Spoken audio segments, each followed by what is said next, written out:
Pas qu'on veut tricher, mais vous avez vu qu'on a un espace suffisamment large pour pas mettre de masque, parce que pour animer la louange, c'est un peu compliqué. Donc on n'a pas de privilège particulier, mais c'est une tolérance que nous avons entre nous. Donc voilà, bienvenue à ce premier culte masqué. J'espère que vous allez bien le vivre. En tout cas, nous on a tout fait pour que vous soyez en sécurité. Et donc on veut vraiment vous bénir. Alors, Serge, est-ce que je peux leur demander? Faites-moi un beau sourire. Voilà.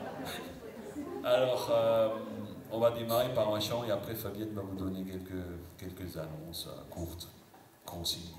Et voilà. On y va?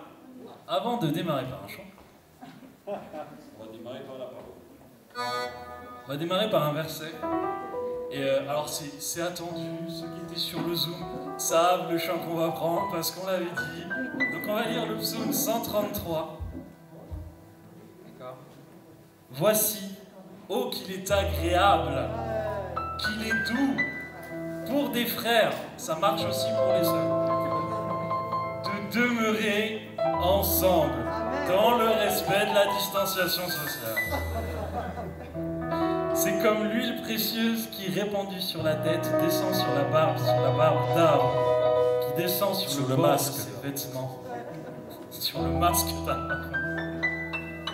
C'est comme la rosée de l'Hermon qui descend sur les montagnes de Sion, car c'est là que l'Éternel envoie la bénédiction, la vie pour l'éternité. Amen.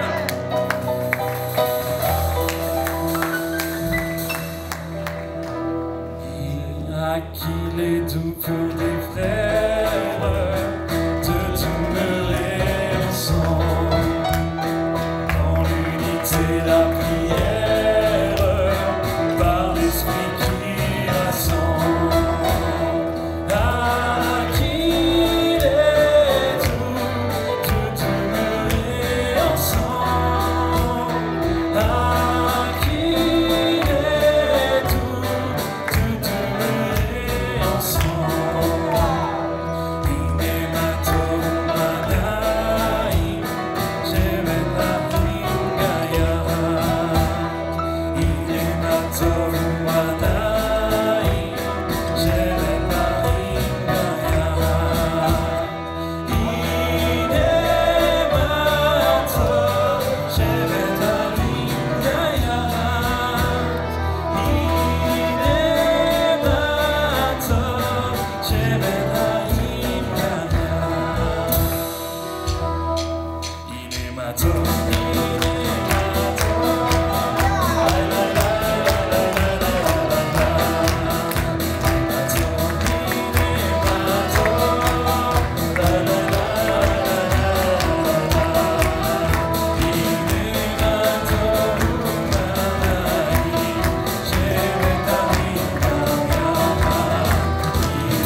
de loin. Je vais être lourd, hein, mais on va le préciser à chaque fois.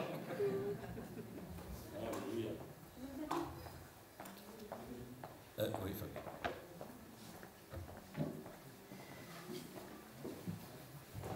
Il est rouge. Ah, bienvenue, bienvenue, bienvenue à vous tous. Il veut pas? C'est pas, marche pas. Bienvenue à vous tous, on est très heureux, on a un peu de mal à vous reconnaître. Mais voilà.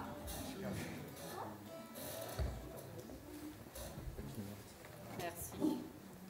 Alors, bienvenue. On est vraiment très heureux de vous accueillir dans ce contexte un peu particulier. Mais voilà, il faut se dire que c'est pour un temps, c'est quelques semaines, et puis tout va rentrer dans l'ordre. Je vais peut-être enlever mon masque pour parler. Vous avez vu, on a aménagé les locaux un peu. Je voulais vraiment remercier toutes les équipes qui ont travaillé, qui ont permis que ce premier culte soit possible.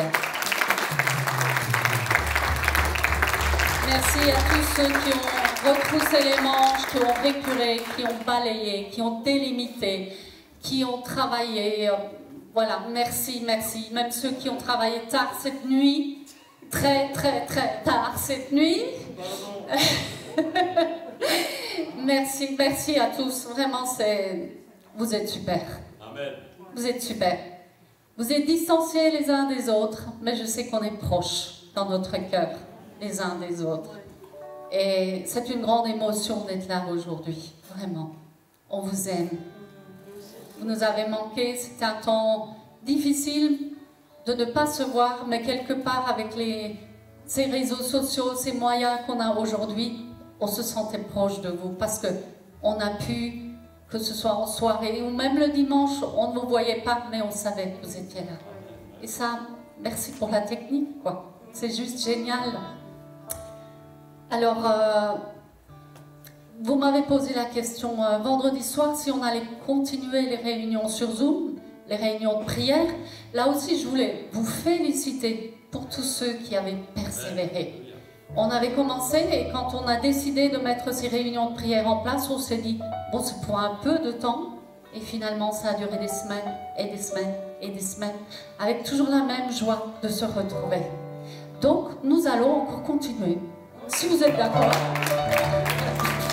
nous allons encore continuer. Voilà, on va aller de semaine en semaine. Donc, on va se retrouver pas. Donc, le week-end, on fait la pause. Demain, c'est férié. Je sais qu'il y en a qui vont se déplacer. Donc, à partir de mardi soir jusqu'à vendredi soir, on continue à se retrouver à 19h30 pour tous ceux qui le veulent. Voilà, avec grande joie. Donc là, je vais juste rappeler quelques règles. Aujourd'hui, on est un certain nombre de personnes. Certainement que dimanche prochain, nous serons plus nombreux. Donc ces règles ne sont pas là pour vous embêter, vous le savez bien. Alors pour le moment, on nous demande encore que le port du masque soit obligatoire. Je sais que c'est pas très confortable, mais on va s'y plier quand même. Vous avez vu aussi que vous êtes privés de votre petit café pour le moment, mais ça va venir. Dès qu'on peut, on vous offrira à nouveau votre petit café. Donc on vous demandera aussi de respecter tout ce qui est fléchage, tant au niveau de la salle que si vous avez le besoin de vous déplacer aux toilettes. On va éviter tous les déplacements supplémentaires, superficiels, juste le strict minimum. Et à ce moment-là, si vraiment vous avez besoin d'aller aux toilettes, vous pouvez y aller, mais une personne à la fois empruntera le couloir, afin que vraiment tout se fasse selon les règles qui nous sont imposées. Tout le reste des locaux, les salles d'école du dimanche, la nurserie, le comptoir aux vêtements, la librairie, la cuisine, tout est fermé pour le moment. Donc là, tant que les règles sont celles qui sont actuellement, le reste du bâtiment est condamné. Mais je vous invite, si vous le désirez, mardi matin, on va réorganiser les réunions de prière ici. Alors au lieu de les faire dans la petite salle, nous allons les faire dans la grande salle. Donc mardi matin, si vous avez le désir, de 8h à 9h, vous pouvez venir nous retrouver. Et on aura la joie de célébrer notre prochain culte dimanche prochain à 9h45. Alors, on va prendre ce temps de louange, que le Saint-Esprit vienne vous visiter. Vous savez quelle journée nous sommes aujourd'hui? La Pentecôte. Réclamons une nouvelle effusion du Saint-Esprit. Amen. Et que vraiment nous puissions unir nos voix, unir nos cœurs pour célébrer notre Seigneur. Amen. Soyez bénis. Et on a été sympa parce qu'on a préparé l'anti-sèche, on vous l'a affiché. Alléluia.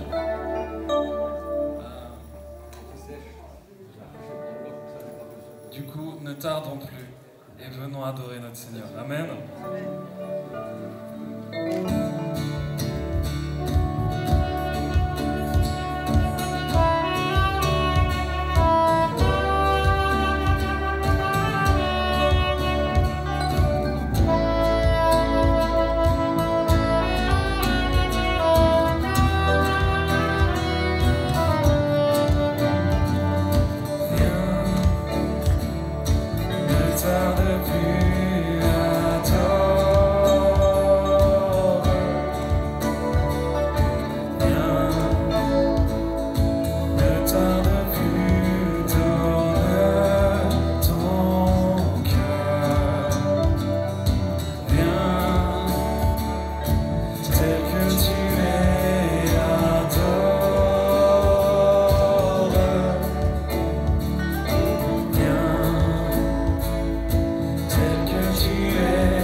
C'est vrai, Seigneur Jésus, nous nous présentons devant toi.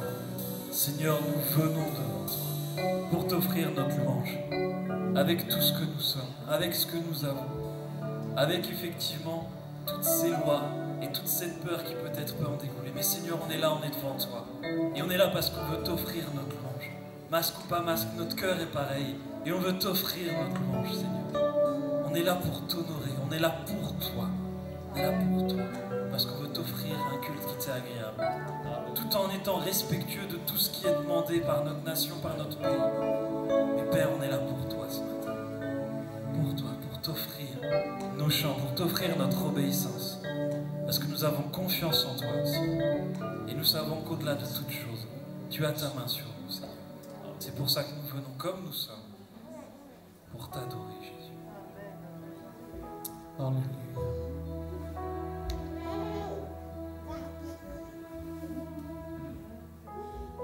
Alléluia. Vous sentez libre de lever la voix, c'est pas parce que vous avez un masque, vous pouvez prier. Amen. Nous sommes ensemble aujourd'hui et c'est vrai que c'est une grâce incroyable. Alléluia. Nous avons été épargnés de la maladie, nous avons été remis pour ceux qui étaient malades. Et bien Seigneur, nous voulons vraiment en être tellement reconnaissants.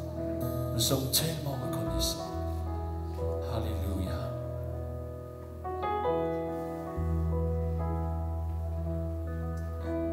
Oh.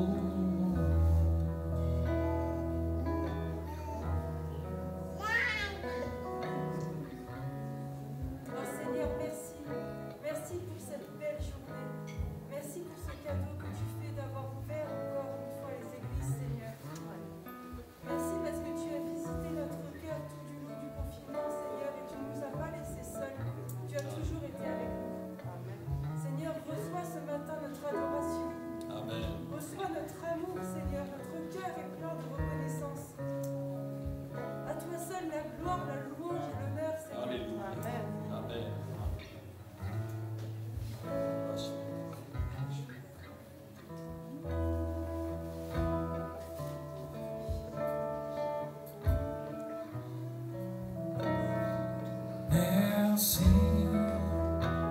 d'un cœur reconnaissant. Merci, ô Seigneur, toi fois saint. Merci, car il a donné Jésus-Christ, son Fils. Merci d'un cœur reconnaissant. Merci, ô Seigneur, toi fois saint. Merci.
fois pendant toute cette période on a entendu des témoignages où Dieu agissait avec puissance. Et bien remercie Dieu pour ça.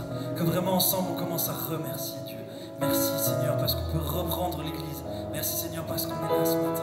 Merci Seigneur parce qu'on est en bonne santé. Merci Seigneur parce que tu nous gardes et tu nous préserves. Vraiment remercie Dieu pour votre vie, pour tout ce qui se passe actuellement, qui peut être un sujet de remerciement. Soyons vraiment reconnaissants envers Dieu, reconnaissants pour qui il est et pour ce qu'il fait. Merci.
Ébloui devant ta face, libre par le don de ta grâce. Me voici, reconnaissant mon péché. Et par la foi justifié, j'ai trouvé l'amour incomparable et vrai, car tu t'es dépouillé pour te sacrifier.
ta sainteté.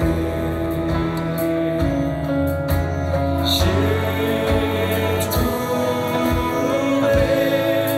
l'amour incomparable et vrai, car tu t'es dépouillé pour te sacrifier.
Alléluia, nous t'invitons, Saint-Esprit, dans ce lieu. Simplement, préparons nos cœurs. Levons nos mains maintenant en disant, Saint-Esprit, oui, c'est un anniversaire aujourd'hui. Alors nous voulons vraiment nous attendre à toi. Commençons à lever nos mains et disons-lui, bienvenue, Saint-Esprit, dans ce lieu. Bienvenue dans ma vie. Viens, remplis ma vie, remplis mon cœur, remplis mon âme. Alléluia.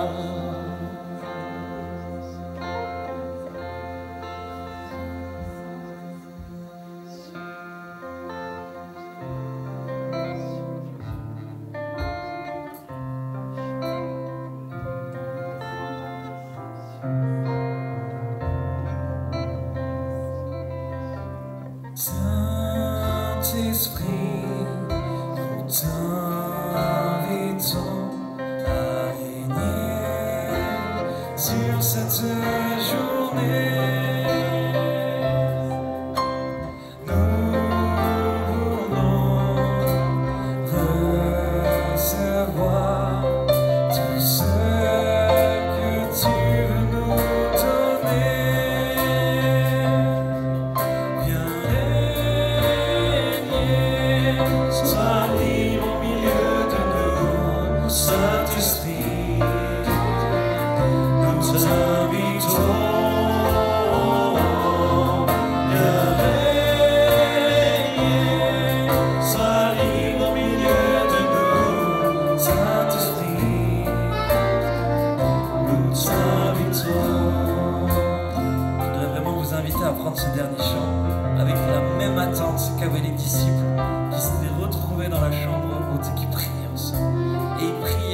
ils attendaient. Jésus leur avait dit, il va se passer quelque chose.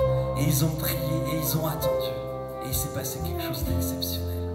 D'exceptionnel. Ils ont eu une manifestation de l'Esprit Saint qui s'était jamais vécue. Simplement parce qu'ils étaient dans l'attente ensemble, qui priaient et ils louaient Dieu.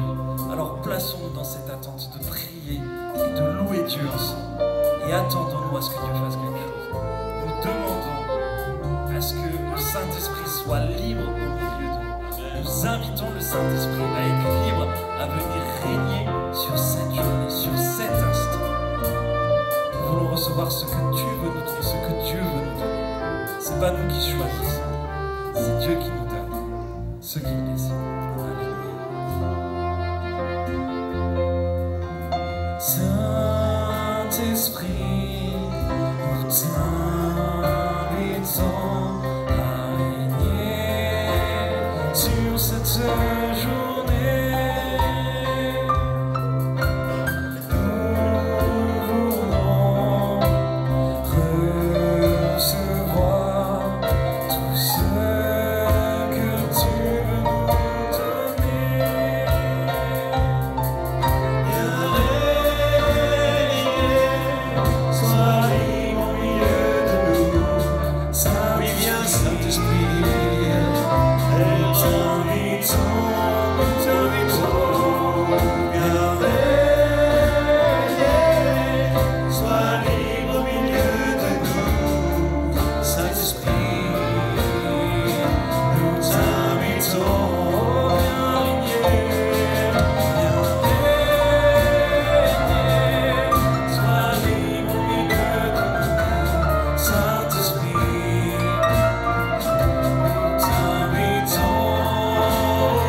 Est-ce qu'on pourrait acclamer le Seigneur avec force? Alléluia. Faites-le avec vos mains, votre cœur. Alléluia. Il est là ce matin. Amen. Gloire à son nom. Alléluia.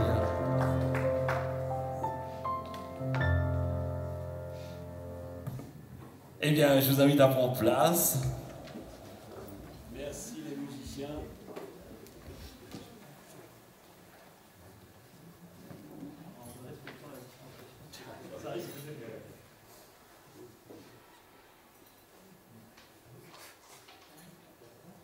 Voilà. Tout est organisé. Gloire à Dieu. Alors, il n'y a pas d'offrande ce matin. Je sais que plusieurs pleurent pour ça. Donc, je ne sais pas si on vous a présenté le tronc à l'entrée. Bienvenue à toutes et tous. Vraiment, c'est magnifique de vous voir. Je préférerais voir vos visages. J'ai dit, on va lancer un concours de masques pour la semaine prochaine.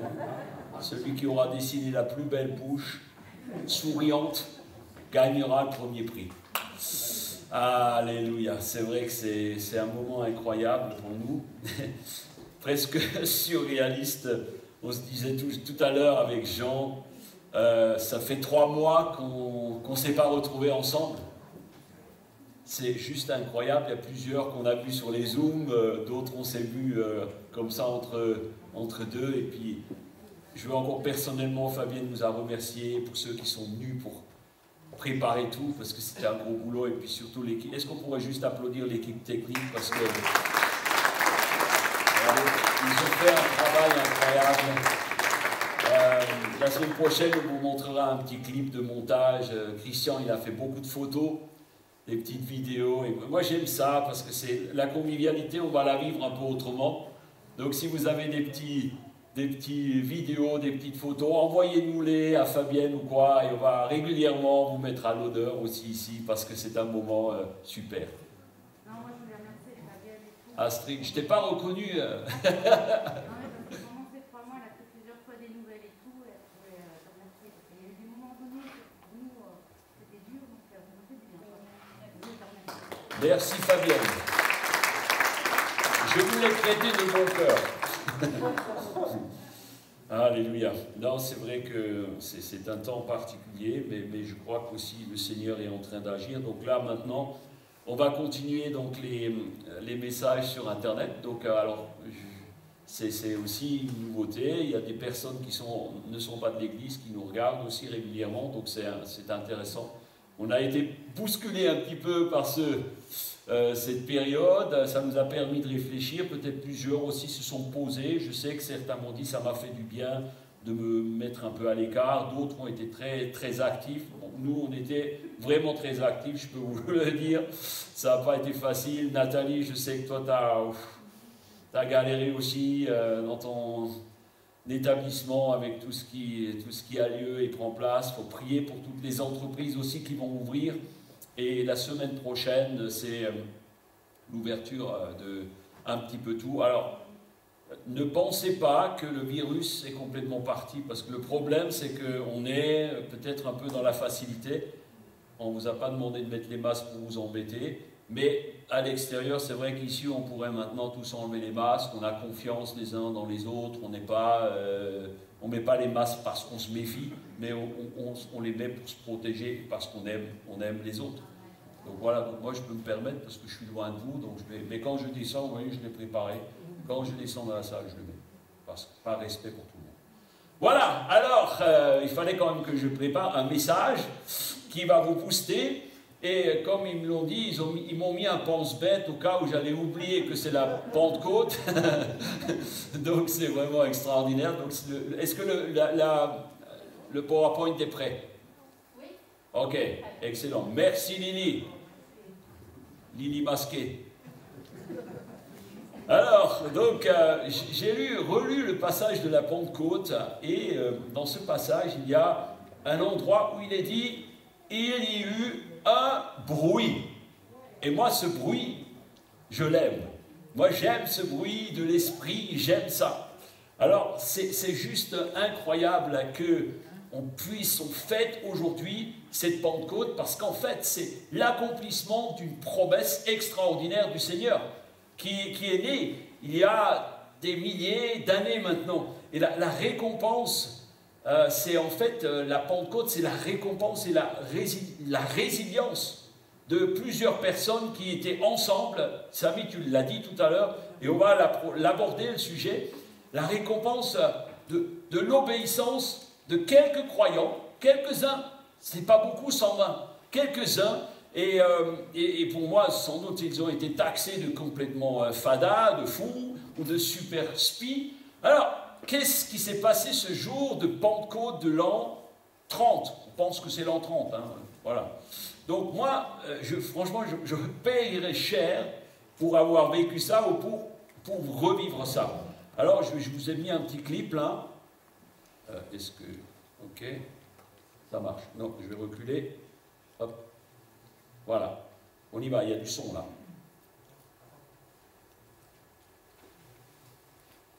Il n'y a pas de son. Jean-Luc, tu peux... Ça marchait avant. Bon, c'est pas grave, on va laisser. Je voulais vous faire écouter un petit son. Le clip s'appelle, c'est pas un clip, c'est un chant. Il s'appelle Send the Fire, envoie le feu. Et c'est un chant magnifique. Je voulais juste vous faire écouter un petit extrait. Je ne sais pas si on peut avoir le son. C'est pas grave. On va laisser. Alors, la première des choses, c'est la promesse qui nous a été faite. Cette promesse, elle est magnifique. Alors, qu'est-ce qui s'est passé le jour de la Pentecôte? On est 40 jours après Pâques. 40 jours après Pâques, c'était un moment extraordinaire. C'est là où Jésus était à Jérusalem et il se prépare pour repartir auprès du Père. C'était le jour de l'Ascension. Le jour de l'Ascension. Et là, il se trouve au milieu de ses disciples sur les hauteurs de Béthanie. Et là, il leur dit ceci. Vous êtes témoins de ces choses. Il le dit clairement. Ils ont vu toutes ces choses. Et ensuite, il est dit, et voici, j'enverrai sur vous ce que mon Père a promis, la promesse. Mais, vous, restez dans la ville jusqu'à ce que vous soyez revêtus de la puissance, pas d'en bas, d'en haut.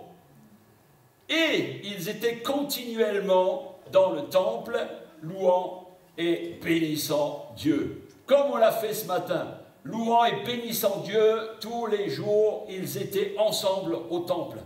Et j'aimerais juste rappeler l'importance de la louange. Vous voyez, nous avons eu 3 messages à l'affilée qui parlaient de l'importance de la louange. Et moi, j'aime louer Dieu. Hier, on était fatigués. On a travaillé dur, mais on était là pour se préparer pour aujourd'hui. Alors c'est vrai que ça fait 3 mois qu'on n'a pas joué ensemble. Fallait se retrouver nos repères. C'est pas évident, mais là on a vraiment béni le Seigneur pour vous bénir et surtout pour honorer ce que Dieu fait. Ils étaient tellement enthousiasmés en fait qu'ils ne quittaient presque plus le temple. Ils étaient tout le temps dans la louange. Et c'est ce que nous devrions faire à chaque jour. Alors, donc il leur promet clairement la puissance qui descend sur eux, qui vient d'en haut. Cette puissance viendra sur eux tous, et ils seront alors des témoins puissants. Des témoins de quoi? Du royaume de Dieu, de ce que Dieu a fait pour eux. Et ils doivent donc, surtout en fait, il leur dit ça en catimini. Il est en train de leur dire, surtout, vous recevrez vous cette puissance, mais gardez-la bien pour vous. Est-ce que c'est ça qu'il leur a dit? Et il leur a dit, vous la recevrez, et puis c'est surtout vous, et après ça, ça va s'arrêter. Est-ce qu'il a dit ça? Non. Pour le médecin Luc, qui a écrit les Actes des Apôtres et l'évangile de Luc, ce point était tellement important qu'il a donné des détails sur ce qui va se passer. Donc ce n'est pas quelque chose qui était anodin. Donc il leur a dit dans Acte 1:8, vous connaissez ce passage, et c'est un des premiers passages que j'ai appris par cœur, parce que c'est tellement important pour la vie de l'esprit. Parce qu'un chrétien sans vie de l'esprit, c'est un triste chrétien. Mais vous recevrez quoi? Cette puissance. Donc Luc le détaille. Et il dit, ok, Jésus a déjà dit ça, mais maintenant il leur dit, le Saint-Esprit survenant sur vous, et vous serez mes témoins à Jérusalem, dans la Judée, dans la Samarie, et ensuite jusqu'aux extrémités de la terre. Pas de la salle, pas de votre maison, de la terre. La promesse était vraiment réelle. Alors, à votre avis, pour qui est cette promesse? Allô? Vous pouvez parler même avec les masques. Vous pouvez rire, vous pouvez dire Amen aussi, parce que j'ai prêché depuis 2 mois devant un ordinateur. Ça fait vraiment plaisir de vous voir, hein, je vous le dis. Donc, à votre avis, pour qui est cette promesse? Est-ce que c'est juste pour les temps apostoliques? Ben non, hein, c'est pas juste pour les temps apostoliques. Et c'est pourtant cette idée qui est encore véhiculée dans des églises chrétiennes aujourd'hui. On appelle cette doctrine le cessationnisme. Et un jour, j'ai parlé avec un pasteur qui croit cela, que les dons ont cessé avec les apôtres. J'ai parlé avec lui, alors je lui ai dit, ben, Jésus aurait dit des bêtises alors, il aurait menti. Il me dit, ah non, mais Jésus ne ment pas. Mais j'ai dit justement, alors pourquoi est-ce qu'il aurait recommandé le fait de répandre la bonne nouvelle jusqu'aux extrémités de la terre, à toute la création? Pourquoi est-ce qu'il aurait fait ça? Et il leur a dit, mais vous avez besoin d'une puissance. Et il leur a dit, dans Jean 14:12, en vérité, je vous le dis, celui qui croit en moi fera aussi les œuvres que je fais, et il en fera de plus grandes parce que je m'en vais au Père. Pourquoi Jésus leur aurait dit cela? Il l'avait déjà vu, il leur avait déjà imposé les mains, il leur avait déjà donné l'autorité pour chasser les démons, il leur avait donné l'autorité pour guérir les malades. Il avait fait tout cela. Et pour finalement ne laisser son œuvre active juste En fait, il y avait vraiment besoin que cette puissance agisse en eux. Le Saint-Esprit devait agir. Si c'était juste pour quelques personnes, ça aurait été à quelque part ridicule. Mais Jésus est venu tous ceux qui sont perdus, pour nous tous. Et nous avons tous accès à cette merveilleuse grâce, mes amis. Nous avons accès à cette merveilleuse grâce. Alors, pourquoi Paul, je me posais cette question, pourquoi Paul aurait-il encouragé tellement l'accès aux dons spirituels s'il n'était réservé qu'aux seuls apôtres? Pourquoi Paul l'aurait tellement poussé? Regardez ce qu'il leur a dit dans 1 Corinthiens, 1 Corinthiens 12. Vous connaissez ce passage qui est le passage préféré pour les dons spirituels. Et donc, 1 Corinthiens 12, 29, il dit, tous sont-ils apôtres? Tous sont-ils prophètes? Tous sont-ils docteurs? Tous ont-ils le don des miracles? Tous ont-ils le don des guérisons? Tous parlent-ils en langue? Tous interprètent-ils? Il ne donne pas la réponse. Il ne donne pas la réponse. Qu'est-ce qu'il dit? Il dit, aspirez aux dons les meilleurs. Il ne donne pas la réponse. Il ne dit pas, est-ce que, non? Aspirez aux dons les meilleurs. Et je vais encore vous montrer une voie par excellence. Mes amis, alors, on peut dire qu'ils n'étaient que les 11 au moment où Jésus leur a donné ces paroles. C'est vrai. Quand Jésus leur a dit, mais restez à Jérusalem, ok. Mais, combien étaient-ils dans la chambre haute? C'est un chiffre très connu, ils étaient 120. Ok? Donc la théorie, ce n'est que pour les apôtres. Déjà pour moi, c'est un peu limite. Ensuite, il dira pourquoi le prophète Joël. Il a dit ces paroles et c'est Pierre, l'apôtre Pierre, qui a repris ces paroles. J'explique. Dans Actes 2, 17, il va dire, dans les derniers jours, Dieu dit, je répandrai mon esprit sur toute chair. Vos fils, vos filles prophétiseront, vos jeunes gens auront des visions, vos vieillards auront des songes. Merci pour toutes les jeunes filles, les jeunes gens, les vieillards qu'on a au milieu de nous et qui aspirent à prophétiser. Merci pour ton amen. Gloire à Dieu. Mais si cela devait être juste pour les apôtres, pourquoi aurions-nous cette pensée qui est rappelée? La pensée de Joël qui avait pris place 700 années auparavant. Dieu répandra son esprit sur toute chair.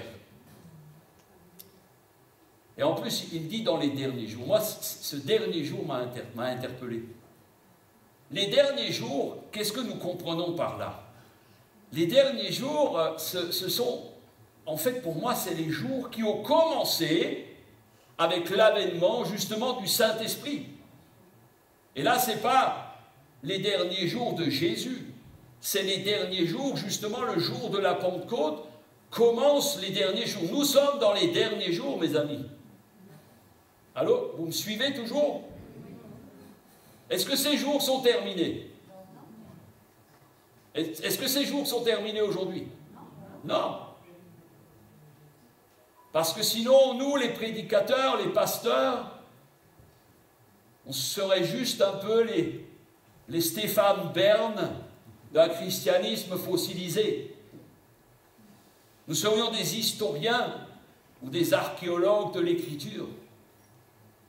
Nous commencerions tous nos messages par « Au temps des apôtres ».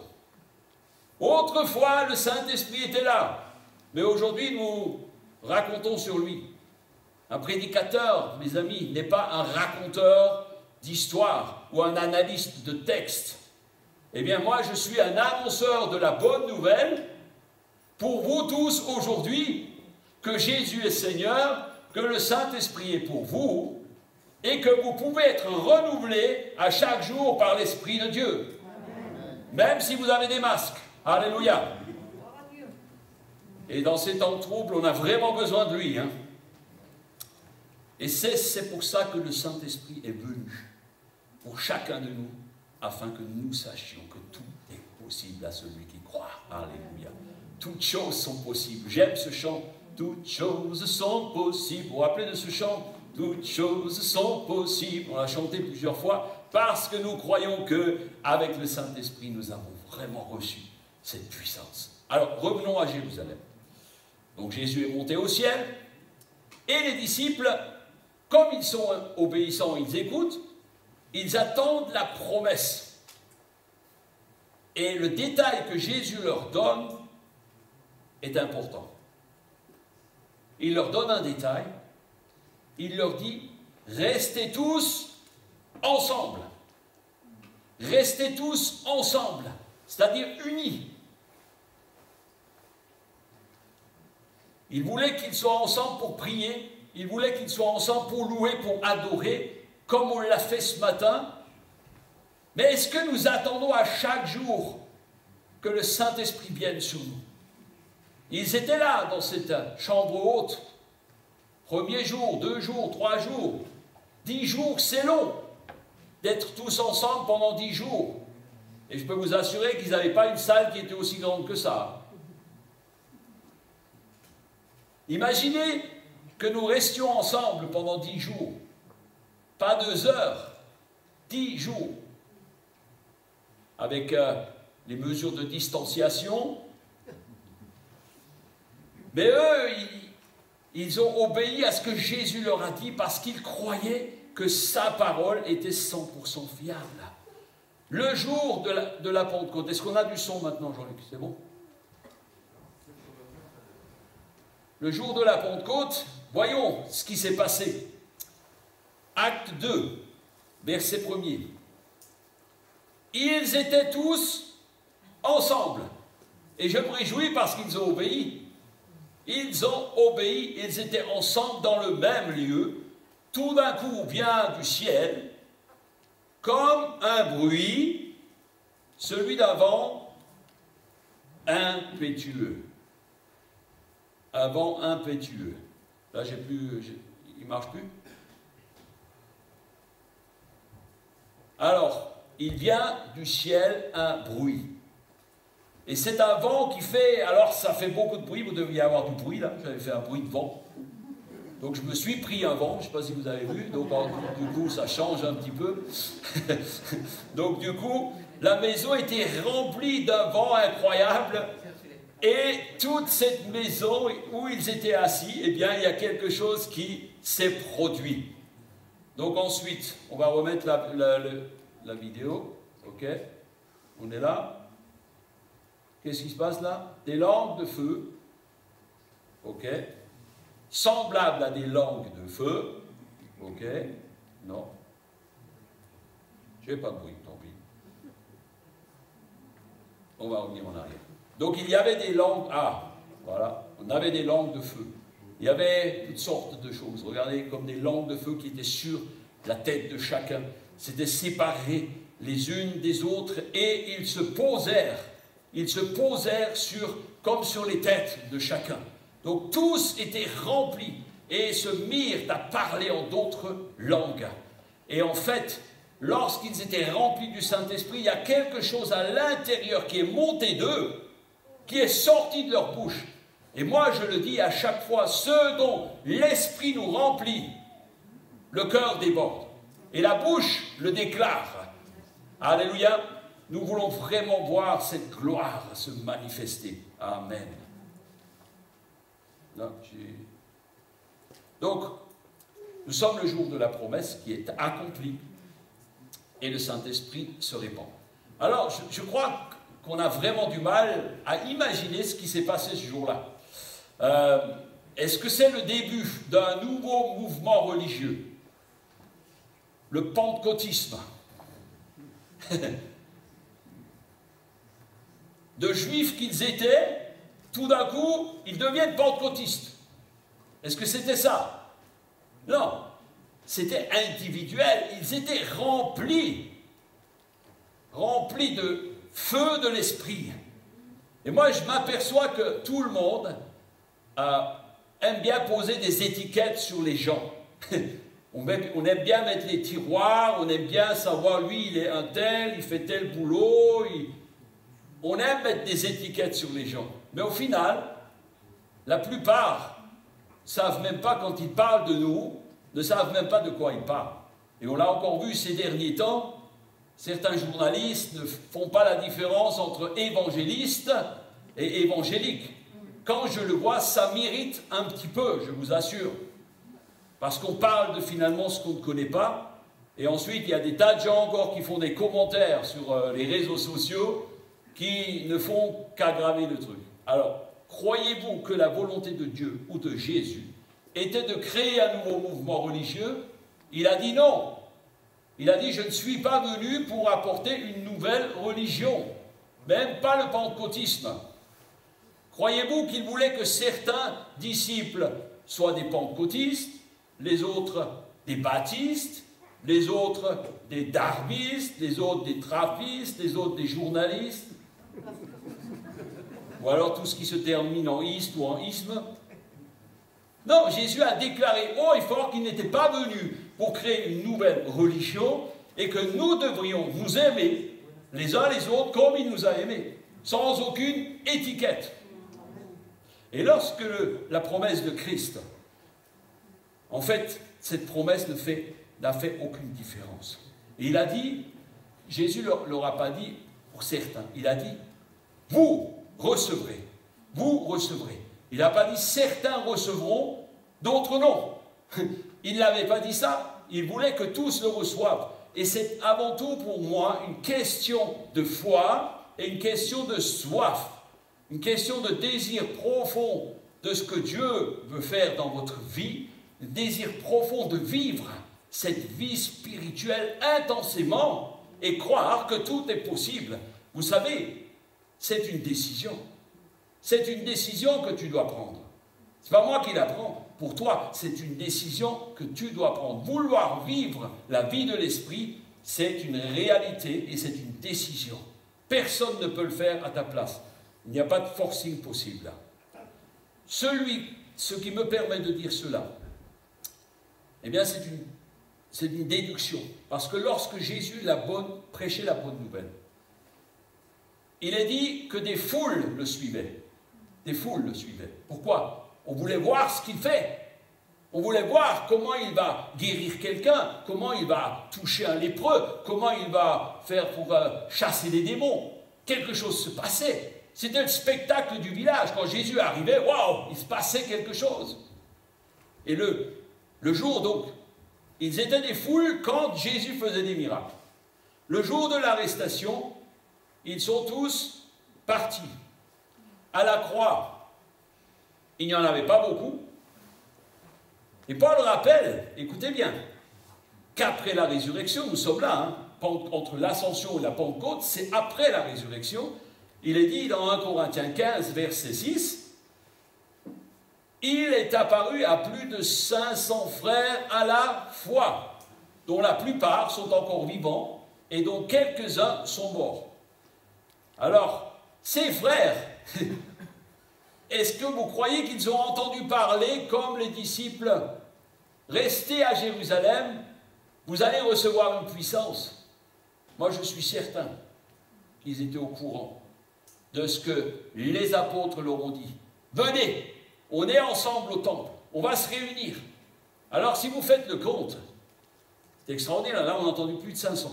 Alors, si je ne suis pas trop mauvais en calcul, on part d'une grande foule, on parle de milliers,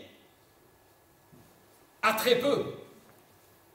L'Ascension, on peut dire que la communauté, pour moi, était de plus de 500 fidèles.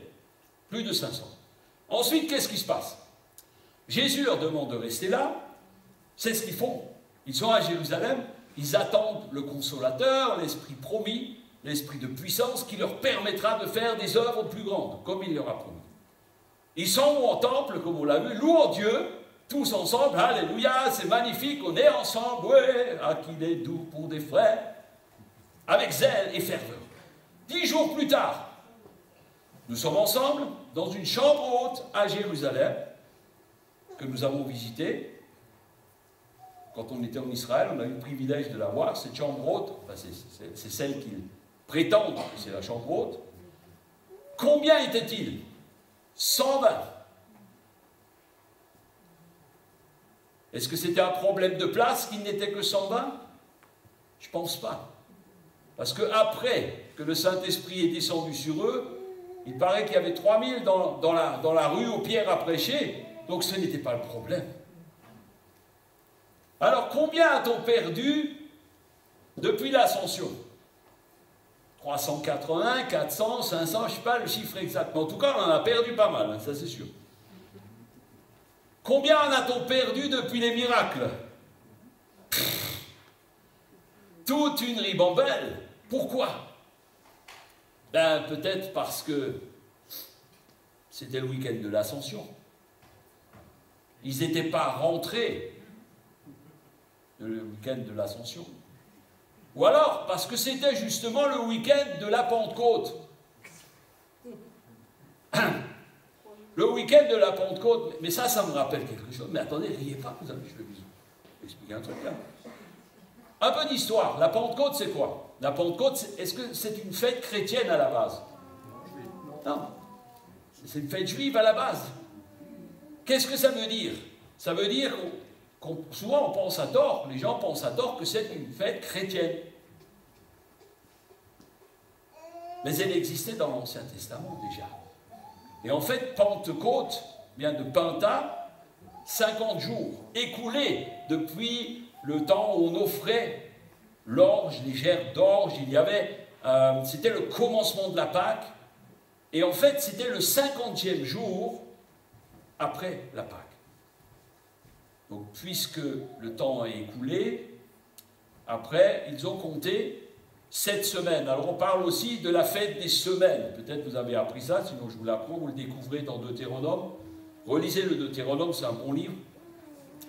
Et en fait, cette fête, la fête de la moisson, de l'orge, marquait une fête de réjouissance. C'était une fête de joie, de reconnaissance en souvenir de la délivrance d'Égypte. C'est la fête où Dieu bénit son peuple. Donc en langage 2020, en clair, c'est la fiesta.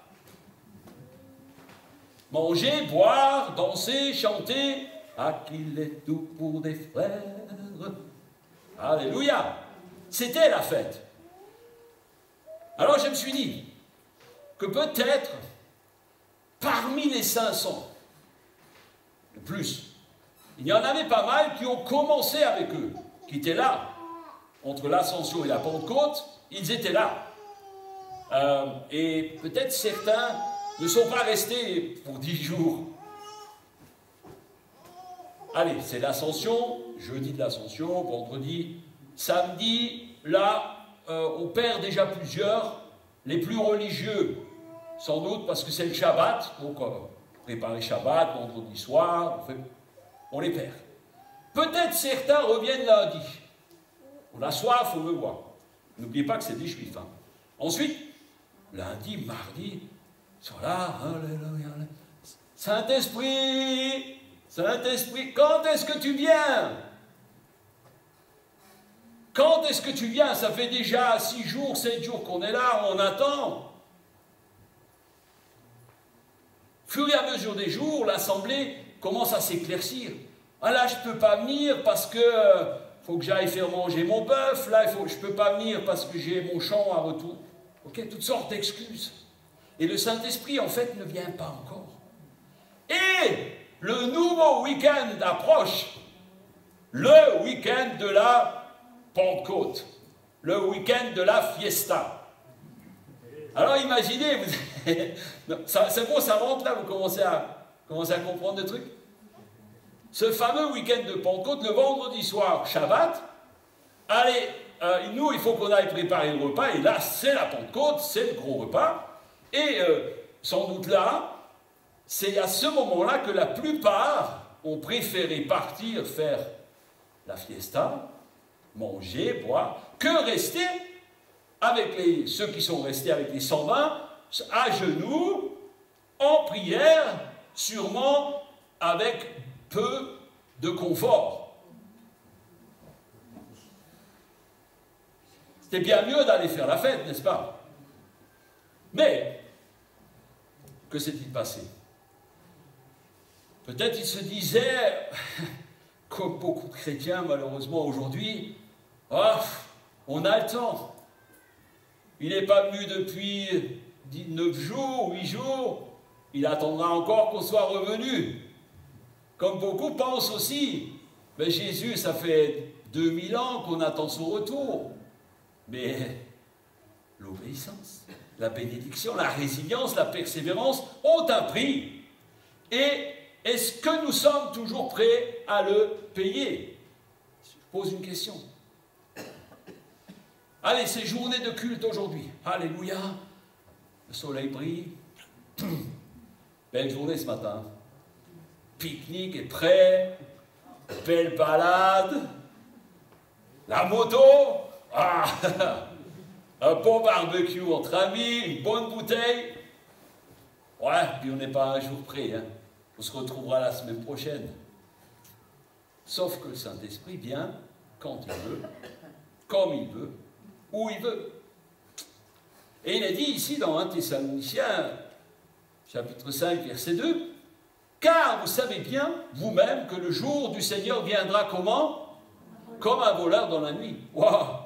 Eh bien, finalement, je pense que tous ceux qui étaient en week-end de Pentecôte, parmi les 500 ou je ne sais pas combien, eh bien, peut-être qu'ils se sont dit ça, mais ils ont oublié que le Saint-Esprit peut venir, parce que Jésus et le Saint-Esprit sont un. Est-ce que tu as une réelle soif de vivre la plénitude que le Saint-Esprit peut te donner? Est-ce que tu as une réelle soif?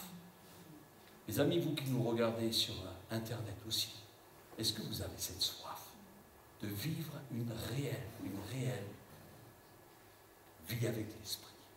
Est-ce que vous voulez être renouvelé une nouvelle Pentecôte? La Pentecôte, ce n'était pas juste en l'an 30, il y a 2000 ans.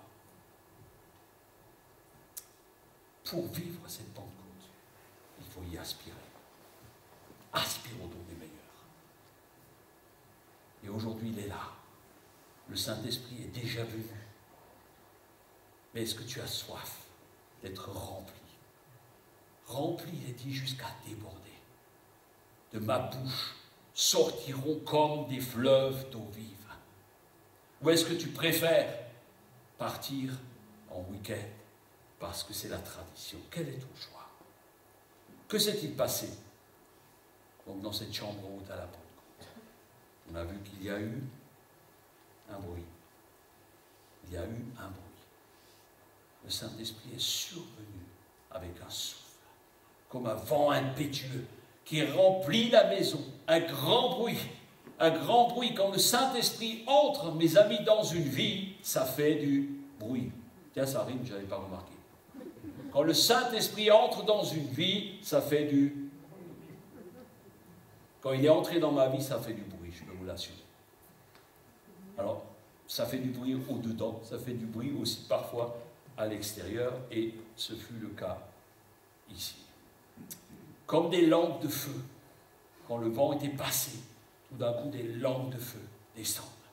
Et c'est un phénomène très particulier, comme pour marquer d'un feu brûlant tous ceux et celles qui étaient présents dans ce lieu et qui avaient cette soif, parce que Dieu, le Saint-Esprit, voulait les bénir.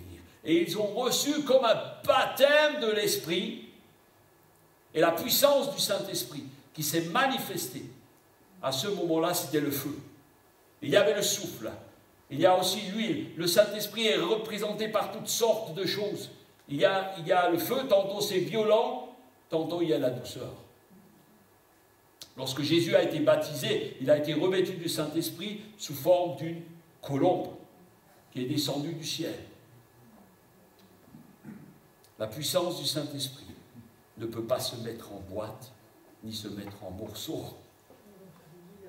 Et il donne aussi le don de parler en d'autres langues. Et le Saint-Esprit a été accordé, là, à ce moment-là, sans distinction d'âge, de sexe ou de condition sociale. Tous ceux qui étaient rassemblés dans cette chambre haute pouvaient le recevoir.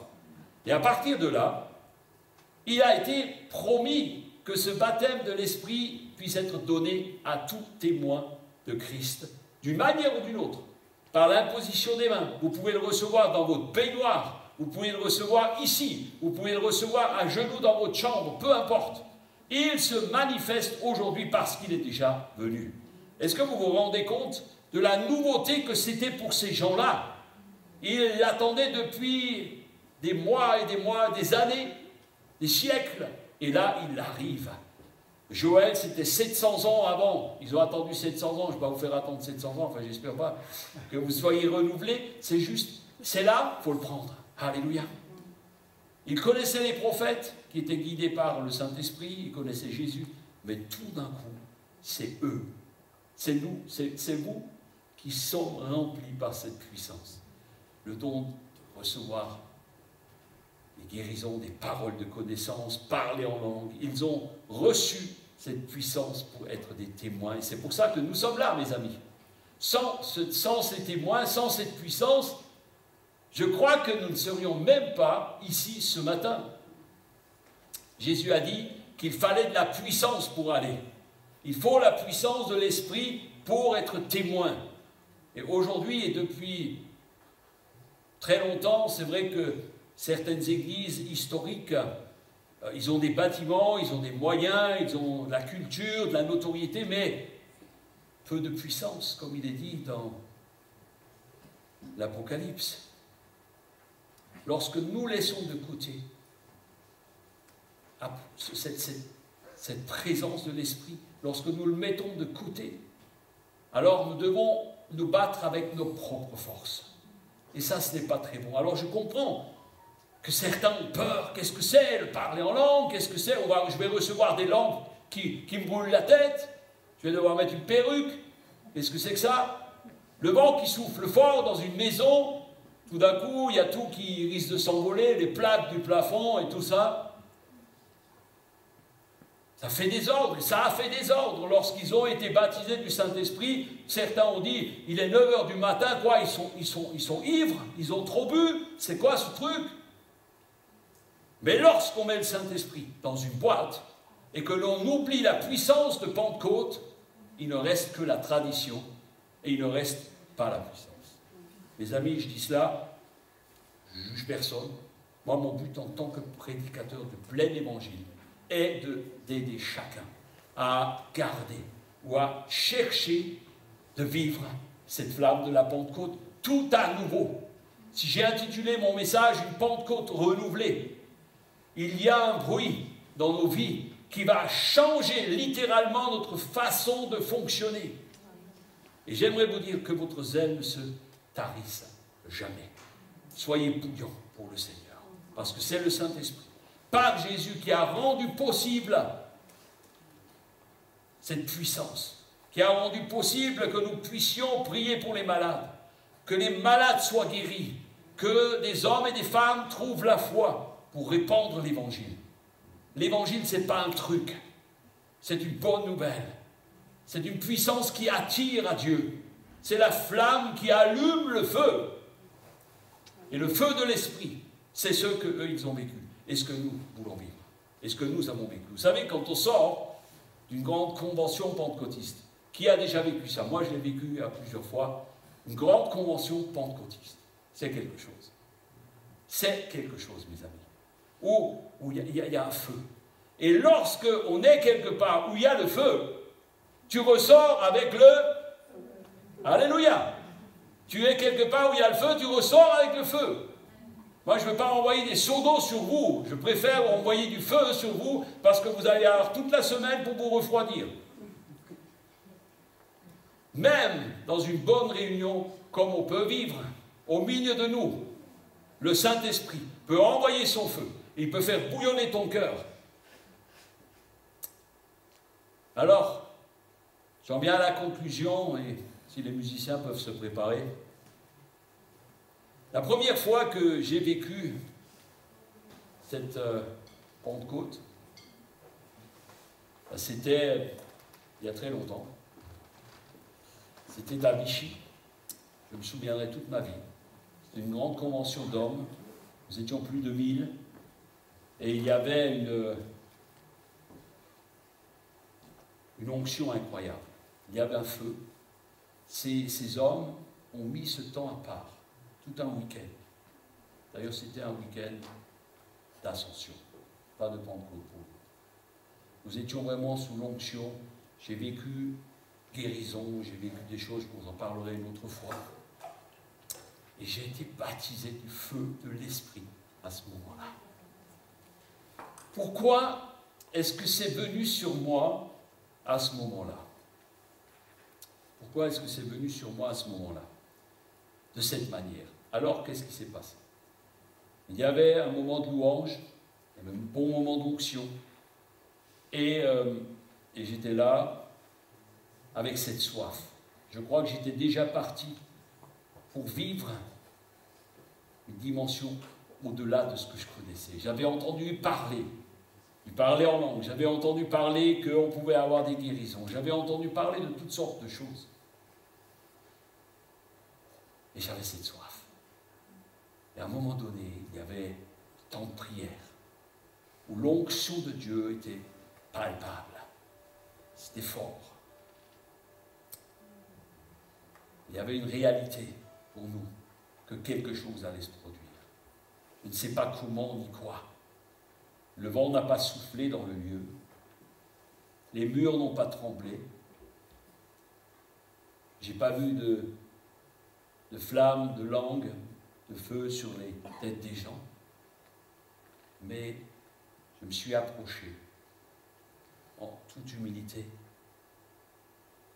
Lorsque l'onction est là, les larmes qui coulaient, je sentais cette présence. Et alors qu'ils appelaient des responsables à venir pour prier et imposer les gens à ceux qui voulaient recevoir l'Esprit, je me suis mis devant. Je veux plus. Vous avez expliqué que le Saint-Esprit était possible pour chacun. Mais la première des choses qui a fait que Dieu m'a béni ce jour-là, qui a fait que l'Esprit est venu sur moi, m'a donné ce parler en langue que je n'ai jamais perdu depuis, le fait que ceci se soit produit, la première des choses, c'est que j'y ai aspiré. Je le voulais. Je le voulais de tout mon cœur. J'avais cette soif de vouloir vivre une dimension différente. J'en avais tellement entendu parler autour de moi. Je voyais des gens qui priaient et tout d'un coup quelque chose se passait. Et je voulais vivre ça. Si tu te trouves ici ce matin et que tu n'as pas envie de vivre ça, tu ne recevras rien. Dieu ne donne pas un caillou à quelqu'un qui demande un pain. Ce jour-là, j'ai demandé de recevoir la puissance du Saint-Esprit sur ma vie parce que j'avais soif d'aller plus loin. Ce n'était pas pour me faire mousser, pour dire ça y est, je l'ai reçu. Non, ce n'était pas ça. C'est venu de l'intérieur. Et c'est ce qui s'est passé. Et cela était vrai pour moi il y a plus de 25 ans, presque 30 ans. Mais c'est vrai pour toi aujourd'hui. Que tu aies 6 mois de vie chrétienne, 10 ans, 20 ans, 30 ans, et que tu n'as jamais aspiré à ces bons. Je t'invite maintenant, que tu sois dans ce lieu ou que tu sois derrière un écran, je t'invite maintenant à réclamer, à aspirer à ce baptême de l'Esprit, parce que c'est une grâce incroyable. Si tu ne l'as pas vécu encore, même aujourd'hui tu es capable. Dieu veut se servir de toi avec force et puissance. Ce n'est pas une option, ce n'est pas une gradation, un diplôme supérieur pour un chrétien zélé. Certains pensent ça, ouais, ça y est, j'ai fait un cran là, c'est bon, je parle en langue. Non, non, c'est pas ça. C'est juste une nécessité pour faire avancer mieux le royaume de Dieu. Comme je le dis parfois, tu as plusieurs moyens d'aller à Paris. Tu peux y aller à pied, tu peux y aller en vélo, en moto, en voiture, en TGV et en avion. Si tu es pressé, qu'est-ce que tu prends? L'avion, ouais, mais maintenant ils te mettent dans le TGV. Alors.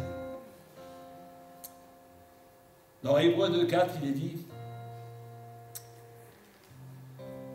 Dieu a appuyé leur témoignage par des signes et des prodiges, et par divers miracles, et par des dons du Saint-Esprit, comme il voulait les bénir, selon sa volonté.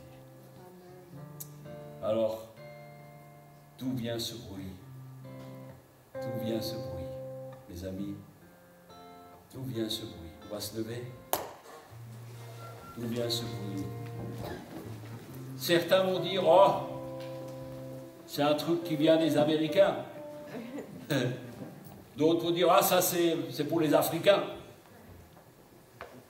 Mais c'est pas pour moi. Non, non. C'est ni américain, ni africain, ni je sais pas quoi. Ça vient de Jérusalem. Envoyé par le Père qui voulait bénir son peuple. Alléluia. Ça vient d'une chambre haute et vous avez accès aujourd'hui à cette bénédiction. Alors qu'on va reprendre ce chant, Saint-Esprit, nous voulons te donner toute cette journée. Sois libre au milieu de nous. Je ne vais pas vous dire prenez-vous par la main, sauf si vous êtes à couple, vous pouvez le faire. Mais ce que je vais faire, j'aimerais prier alors que nous couvrons nos têtes. Et simplement, si tu as soif, que tu sois dans ce lieu ou derrière un écran, si tu as soif de vivre une nouvelle Pentecôte, alors simplement lève tes mains. Dis Seigneur, ce matin j'ai besoin d'un renouveau. J'ai besoin d'être renouvelé dans ma foi. J'ai besoin que ma vie puisse à nouveau ressembler à autre chose. J'ai besoin d'être un témoin avec, pas mes capacités humaines, mais avec ce que toi tu me donnes. Alors je vais prier. Seigneur, tu vois ce matin ceux qui ont levé leurs mains, ceux qui sont ici dans ce lieu. Je te demande d'étendre ta main.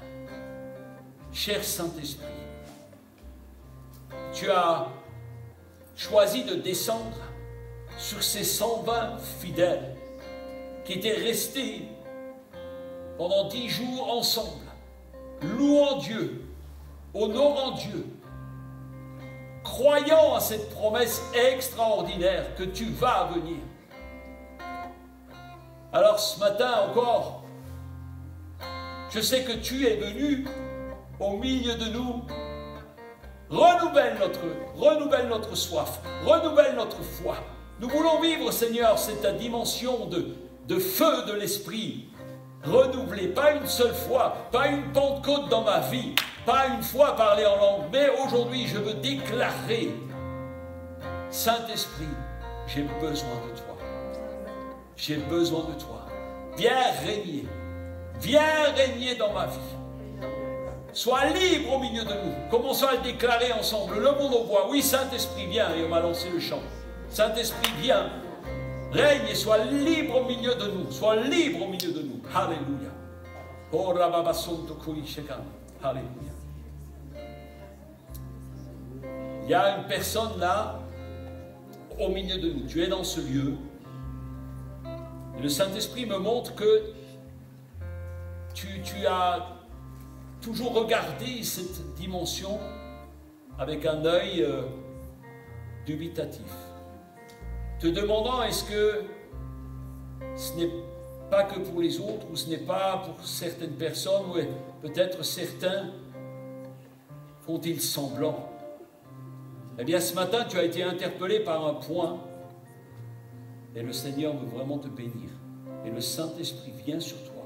Simplement relâche cela maintenant, relâche cela, et il va te bénir. Alléluia.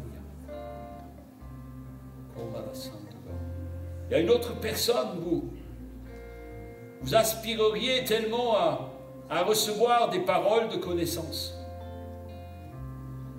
Vous aspirez à tellement... Vous voulez cette parole de connaissance, mais le Seigneur te dit, je n'envoie pas des paroles de connaissance par un canal qui n'est pas nettoyé. Alors aujourd'hui, si tu es dans cette dimension et tu aspires à donner des paroles de connaissance, mets ta vie simplement entre les mains du Seigneur et lâche ce que tu dois lâcher, et tu verras combien l'Éternel te bénira. Alléluia. Alléluia.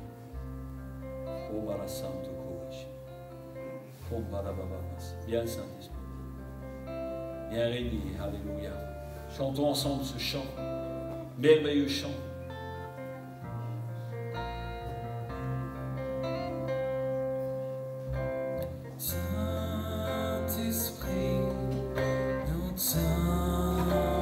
t'invitons à régner sur cette journée. Nous voulons recevoir tout ce que tu veux nous donner. Viens régner, sois libre au milieu de nous, Saint-Esprit. Nous t'invitons. Viens régner, sois libre au milieu de nous, Saint-Esprit. Nous t'invitons.